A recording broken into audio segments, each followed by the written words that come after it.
welcome to our Hempcrete home. I'm Carol. And I'm Nick. And we will take you on a virtual tour of our home and share our experience of designing and building a socially and environmentally sustainable home. We considered various options to achieve the first 2 points, bearing in mind our focus on sustainability.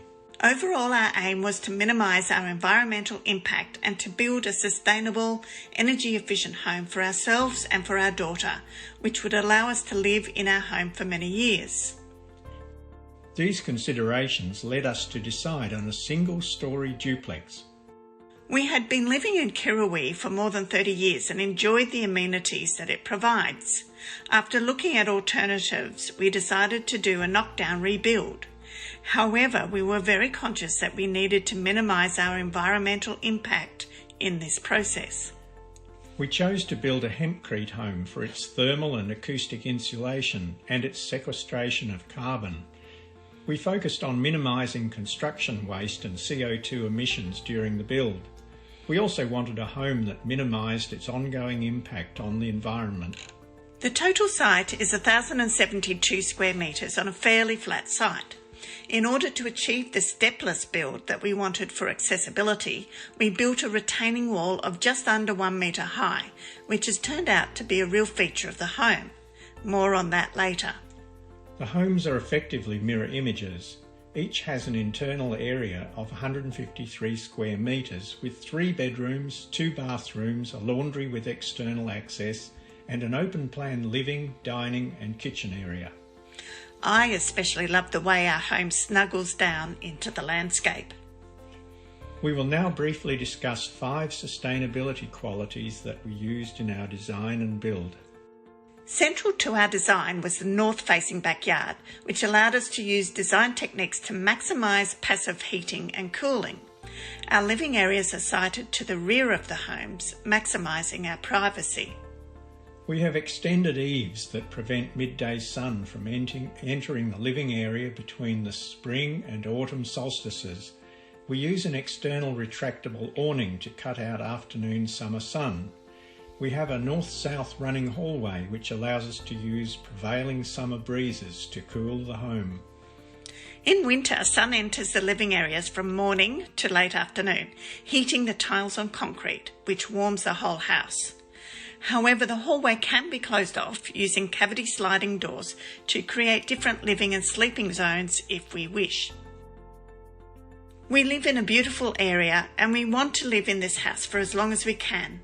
Our adaptable design includes wide doorways, no internal stairs or threshold steps, and slopes outside that comply with wheelchair access. Perhaps the main sustainability feature of our home is the construction material. Hempcrete is a beautiful and efficient building material. It could also be managed by an owner-builder. Hempcrete absorbs sound, so being in a Hempcrete room is very pleasant and calming. We have a large feature wall in the living area which is beautiful to look at. Hempcrete is also an easy material to work with, so it is relatively quick to teach someone how to construct the walls. Our builder was able to use backpacker labour for some of the work, and I also pitched in to keep costs down. Hempcrete needs an external protective layer. Traditionally, lime render was used for this purpose.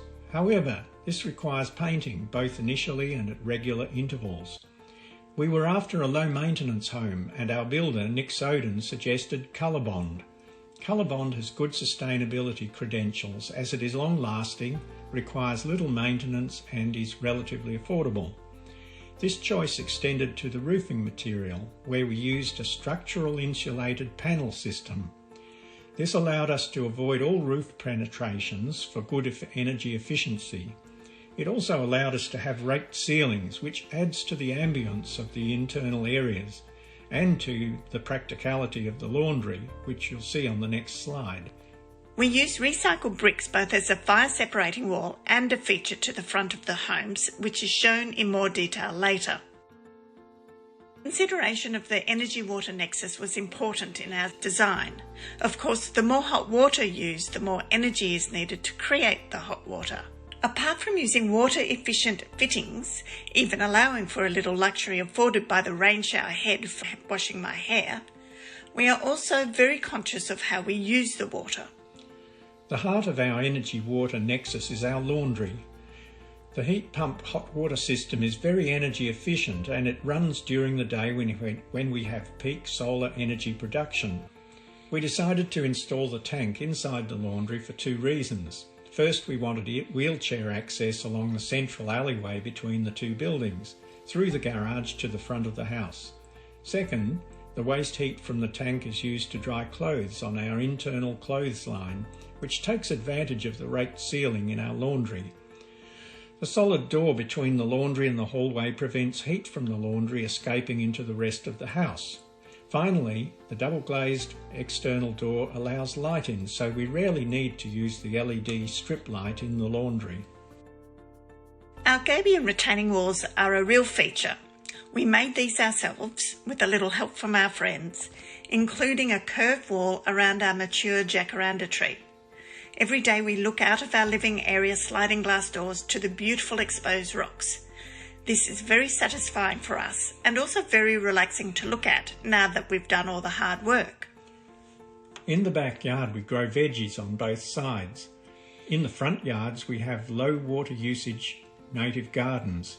All gardens are watered using rainwater from the 2 5,000 litre underground tanks that we have in the front yards, which also supply the toilets. Recycled bricks in the front facades provide a feature entry, and they are also used for the letterboxes, which incorporate seats. We also participate in Share Waste. This platform connects us with locals who have food waste they cannot compost, which we use to create compost for our garden. We also give our donors fresh produce when we can, a win-win for all. We were only able to complete this project by tapping into the connections of other people and organisations whom we'd like to thank. First was building designer Dick Clark of Envirotecture, who said, when I asked about external wall insulation, well, if it was me, I'd be building with Hempcrete. Dick led us to the Australian Hemp Masonry Company, which grows hemp in northern New South Wales. Clara, its managing director, then put us in touch with Nick Soden, who recommended the building designer Tracy Graham of Connected Designs, as they had previously worked together on a Hempcrete extension. It was particularly important for us that the builder and the architect were as passionate about sustainability as we are. Finally, we could not have completed the project without the support and assistance of our family and friends. Thank you for listening to our story. We hope it helps you in your journey towards sustainable and comfortable living.